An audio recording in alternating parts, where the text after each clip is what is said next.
Welcome to Mental Health and the Struggling Artists. My name is Brett Copeland. I'm a singer-songwriter, performer, writer, former casting director, actor, and a student of interdisciplinary studies at Cal Poly Humboldt. Today we explore a wicked problem that affects thousands, if not hundreds of thousands of creatives, and one that I've lived firsthand. And the problem is, how can creatives sustain mental health in today's volatile industry landscape, given pressures from AI, burnout, and economic instability? This is not just an artistic problem, it's a human problem. Artists today must be a brand, a business, a marketer, emotionally available, and financially stable, all while staying original and inspired. But according to Gross and Musgrave in 2020, musicians report feelings of anxiety, depression, and isolation at rates significantly higher than the general population. And why is this, some might ask, who aren't in the industry? Times have changed when an artist would get a record deal or a movie contract and it was all handed to them. They literally have to do almost all of the work and stay sane while they're doing it. As Rolling Stone bluntly puts it, musicians suffer from addiction and mental health issues at an alarming rate. But with a new wave of initiatives and organizations seeking to help, the industry is taking actions like never before. We're learning from our mistakes. This crisis is individual and systemic. It's rooted in economics, psychology, identity, technology, and education. The landscape has changed, but the mental anguish hasn't. It cannot be solved by any one discipline alone either, which is why it's a wicked problem. There's disciplinary perspectives.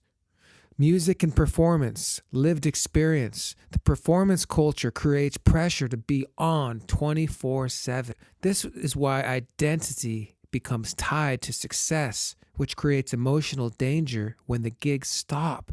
There's an empty feeling. There's a psychological issue as well. The perspective of psychology includes burnout, identity crisis, trauma, and isolation, which are all very common. Chafe and Kaidia describe this perfectly by writing, "Employment precarity has become the defining feature of artistic labor, leading to increased anxiety, psychological strain, and identity destabilization among working musicians." There's also the economic and gig labor perspective in these disciplinary perspectives. The gig system often traps creatives between passion and survival, and somehow it still gets labeled as freedom, when it's really anything but. Then there's media and technology and today's AI pressures. Hollywood is already experimenting with generative AI, even in the writer's room. As Aaron Mock reports, with generative AI, experimentation is creeping into one of the industry's most sacred spaces, the writer's room. But it's not just that. Today, there are number one hits on Billboard charts that are completely AI-generated music. Some say AI will enhance creativity. Others, like myself, see it as a threat to not only connection, but to humanity. AI may assist the process, but as Mock puts it, it's incapable of capturing the lived experiences that make great stories resonate. Unfortunately, the next generation might not care about real lived experiences. To them, real lived experiences might just be AI experiences. Then there's education and mentorship. Some answers require human connection. As Alacovska reminds us, creativity is not sustained by passion alone. It depends on relational care and emotional support structures that allow artists to continue creating despite instability. But each of these perspectives doesn't stand alone. They affect one another constantly. And that's where an interdisciplinary approach becomes powerful. Think of it like this. Mental health is a mixing console. Each channel, identity, finances, burnout, AI, mentorship, influences the others. And when one spikes or is muted, the whole system can feed back. Interdisciplinary thinking doesn't erase the uncertainty, but it teaches us how to mix the board before it blows out.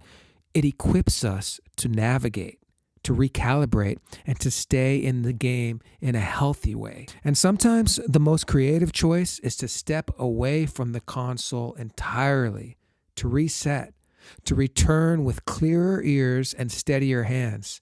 And that, too, is a part of the mix. So, if this is the problem, what can we actually do about it? First of all, there's the short term breathing practices like Wim Hof meditation. Essential. I found it to be so helpful.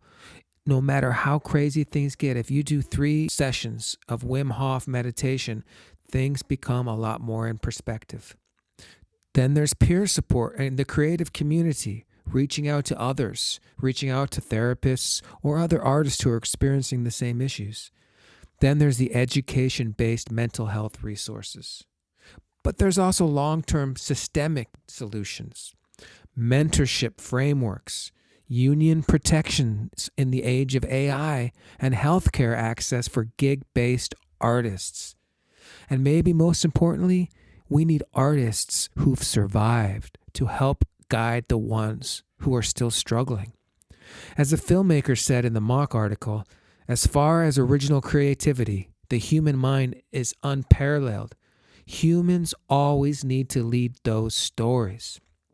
And that belief that the human voice still matters guides what comes next. Looking forward, the next steps. This episode will serve as the pilot for my SP492 Senior Capstone podcast, Mental Health and the Struggling Artist. Future episodes will feature my good friend Scott Little-Billman, who's an Emmy award-winning musician and actor, discussing mentorship, identity, and performance, and another good friend of mine, Justice Song, who's a stuntman and an actor who discusses resilience, representation, psychology, and purpose. Each episode will deepen one disciplinary lens and continue mapping, evolving solutions to this wicked problem. Because this isn't about certainty, it's about navigation and resilience. Think of it like a ship leaving New York City and sailing to London. The entire journey is not an easy path from point A to point B. In fact, the entire journey consists almost 99.9% of recalibrating and getting back on track. In the end, the wicked problems don't demand perfect answers. They demand better questions, shared responsibility, and interdisciplinary tools. We don't need to solve mental health and the arts all at once. We just need to keep returning to the console, listening carefully, and adjusting the mix together with clearer ears and steadier hands. And possibly, most importantly, we need to remind each other to step away from the console at times, to just be, to reset and come back fresher than when we left off. Thanks for listening. I'm Brett Copeland, and this is Mental Health and the Struggling Artist. Until next time, stay sane, folks, and keep creating.